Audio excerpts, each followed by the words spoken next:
Здравейте всички, Букседем, аз съм Дъблекс и това е ВКМ епизод номер 9. И така, да започнем за въпросите. Първи въпрос е от Батле Дурител. Do you love Батле Дурител? Не. Пома 65 ме пита, направи влог.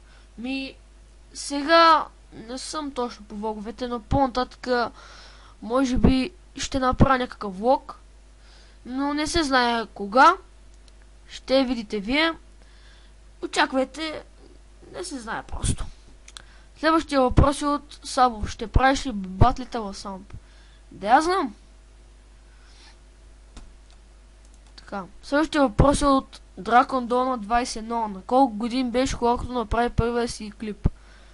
На 10 или на 11? Или на 9 всъщност.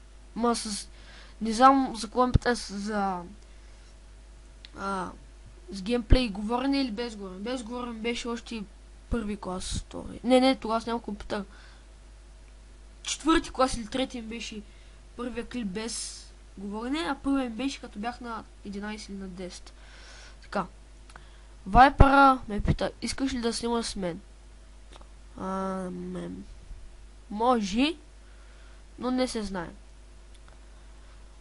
Направи. И следващия въпрос е от него пак. Направи Tombola или Friend Survivor? Tombola. Мисля да направя конкурс някакъв. Или по Tombola. Не знам, ще видя. Хитрон Shadow ме пита, забрави ли ме? Не съм те забравил. Спомням те от много време.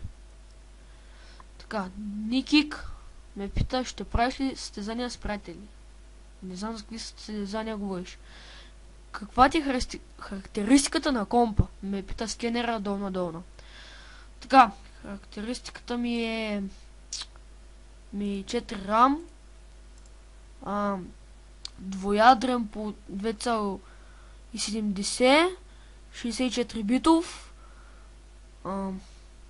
GeForce Nvidia видеокарта, 608 ли беше и 5 ли беше? Нещо такова.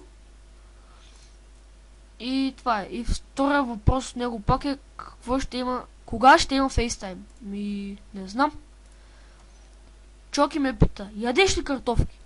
Да, ям, ама със сирене и с кетчуп и с майонеза. И може и малко чили. Венкой 11 ме пита, искам да те питам нещо, ама много важно. Слушаш ли ме? Много време събрах сили за този въпрос, то е, каква марка ти е бойлера? Бойлера ми е Теси. Да.